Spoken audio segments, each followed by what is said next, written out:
Gold standard reality TV star Hugh Rowland. Tough, fearless, and honest. His polar bear persona on ice road drivers sped across frozen highways like it was work. Behind all that confidence was a man who'd fought cold, loneliness, and calamity his whole life. He was the show, so when he disappeared, viewers wondered what happened. Why would a danger-loving guy leave? Hugh's story turned dark, with grief, sorrow, and a side of him the cameras never saw. We must go back to the beginning to grasp it. Hugh Rowland, nicknamed as the Arctic Bear, was one of the toughest truckers on Earth. If you watched Ice Road Truckers on the History Channel, you probably saw him tackle some of the toughest roads. Blizzards, frozen lakes, and lonely routes in North America's north. Before becoming a reality TV celebrity, Hugh's story began in Kelowna, British Columbia. Born in 1957, he worked hard. By age 6, he was driving heavy machinery on his family's farm while most kids were learning to ride a bike. A lifetime of handling big rigs and difficult projects began with that early hands-on experience. Grit molded his childhood.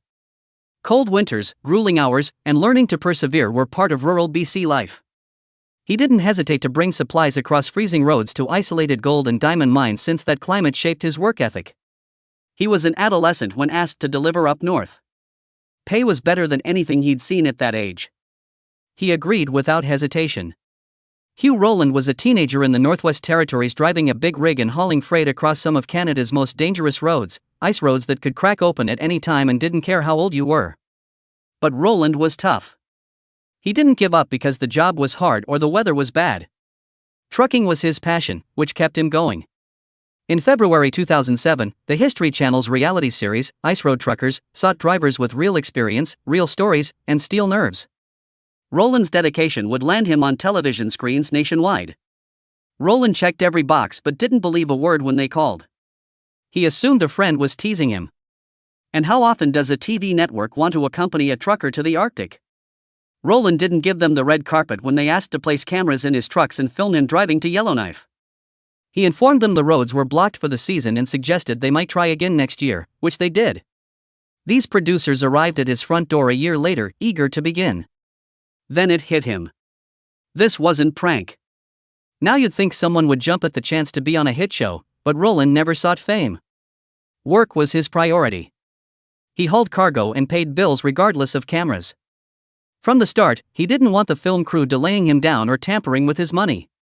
He thought no one would want to watch trucks drive on freezing highways. The raw mix of grit, danger, and sheer survival captivated people once the cameras started rolling, proving him wrong. Hugh said people didn't realize how serious the work was. Despite its wildness, the show didn't really convey the danger of risking your life.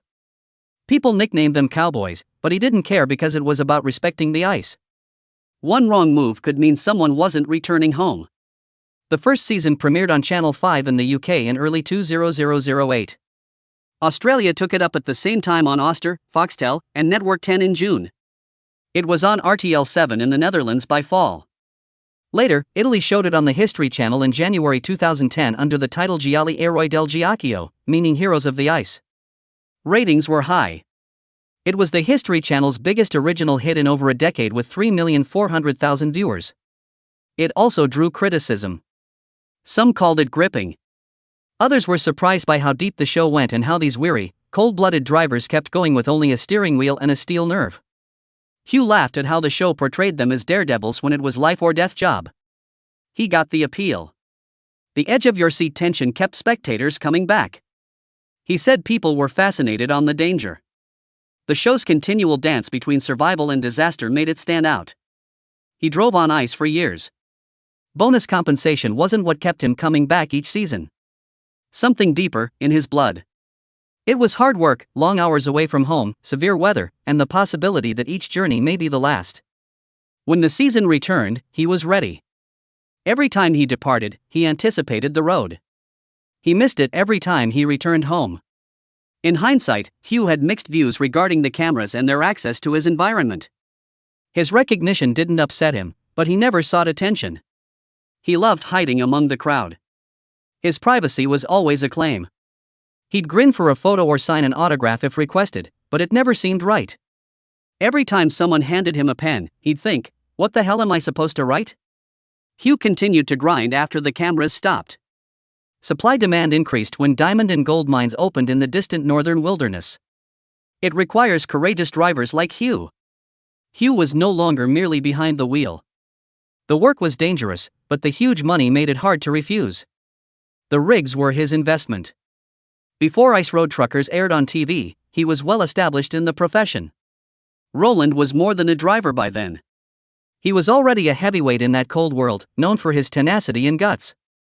When people heard these truckers could earn a year's wage in a few tough months, it wasn't hard to see why guys continued signing up. Several veterans reportedly made over $100,000 a season. Tempting. Right? Every run was risky, but that money was there. Hugh reportedly described the odd sound of ice cracking beneath a loaded rig. It was alarming and unsettling. Hearing that sound, several rookies never made it past their first haul. Rowland was a popular favorite on ice road truckers for his driving talents and dominating manner. A notable moniker was the Polar Bear. Interestingly, his truck's bug deflector inspired the name. The nickname fit well as viewers got to know him. Hugh was big, tough, and intense. He admitted to fighting with his fists if provoked. The term Polar Bear defined him. Few jobs are as dangerous as ice road truckers every winter. Imagine enormous 18-wheelers transporting tens of thousands of pounds of merchandise across frozen lakes in Canada at minus 60 degrees. It's a perpetual tension between salary and hazard, not just a job. The thrill? Every mile of that icy highway has it. However, the risk is what keeps viewers watching. In On Thin Ice, Hugh Rowland, a seasoned ice road warrior, reveals the terrible reality of this high-stakes environment with a lifetime of expertise and more stories than most can bear. He begins with a depressing fact. Trucks that go through ice have never been saved. The tone is set by a sad truth. It gets worse. Rowland has lost 35 friends and family to the harsh terrain. Such numbers redefine trouble, not just emphasize risk. Rowland respects the ice roads he's traversed for decades, not just to startle. He said most tragedies are caused by not paying attention or driving too fast. He keeps his window down even in the bitter cold to hear the ice cracking and shifting. He thinks it's the road talking. If you don't listen, the ice may consume you. He told one publication that he's frozen every part of his body, including his fingers, cheekbones, and 3 days in his truck covered in snow. Survival doesn't require fortitude at 60 below zero. Your regard for the cold can cause hypothermia in minutes. Organ failure and frostbite are real risks. A constant in the equation. Survival is also a science. Rowland emphasized that ice only holds so much weight, and it's all about mobility. If a vehicle pauses, it can handle 100,000 pounds, but 60,000 pounds. The reason? When a truck stops, it presses straight down, and the ice below cannot rebalance. Stopping too long is like punching a hole in the floor, and rigs go under. New drivers often freeze in fright when they hear ice cracking under their wheels. Rowland says they must be taken from the lake and returned because indecision leads to calamity. His advice? Keep going. Every time you stop, you risk everything. Rowland disagreed with the show's emphasis on harsh competition. For him, it wasn't a driver brawl. Just a job. A 24-hour slog to move as many cargo as possible before the roads closed for the season. Reality TV fans will expect this. The footage is edited to generate tension and a competitive environment. Rowland said most drivers didn't care about the show's victors and losers. Their purpose was simple. Do the job, not seek glory or phantom medals. Maybe it's best they weren't racing. Driving large rigs across icy lakes and through whiteouts was enough for many drivers. Adding a true rivalry may have made matters worse. Lisa Kelly didn't appear until season 3, therefore the early seasons were mostly male.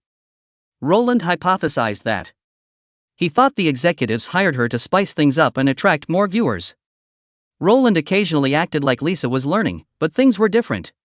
Lisa told David Letterman that she had been trucking for Carlisle Transportation for 7 years before appearing on CBS. Rowland credited her with promoting the show in interviews. He said producers were training her on camera, showing her tackle enormous hauls, and felt she'd make a good little trucker. Still, his tone occasionally suggested he thought her main duty was more about drawing viewers than being a serious trucker.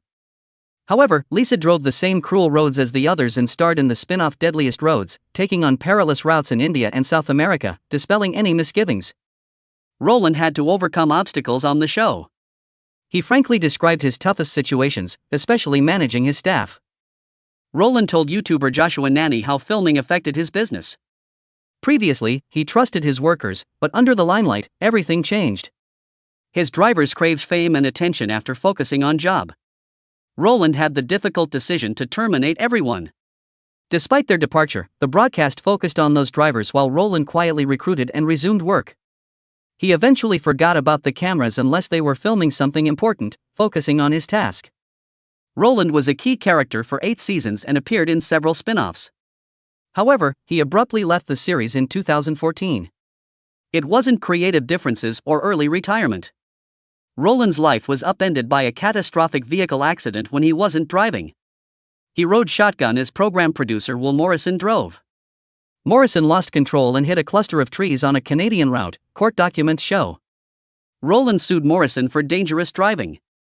Rowland said the collision caused substantial injuries to his lower half, ending his career as a truck driver. The complaint went beyond career-ending injuries. Rowland said the accident affected his marital and personal life. He said the injuries impacted his relationship with his wife and caused major household troubles due to physical and emotional consequences. Rowland blamed the crash for ruining his career and one of his most personal relationships, according to TMZ. As for Ice Road Truckers, Rowland never watched it, even though he starred in it. Rowland stated in an old YouTube interview that he'd only seen 3 episodes, all from promotional events when the show was new. However, his family and friends were huge fans and regularly inquired about show scenes. Rowland claimed he didn't like watching himself on TV and didn't need to since he was living it. Rowland has focused on his construction business and family since leaving the show. Despite his struggles, he's financially successful. He's the richest Ice Road Truckers cast member at 64, with at least $2 million. Rowland still follows his own path, but it's a different one.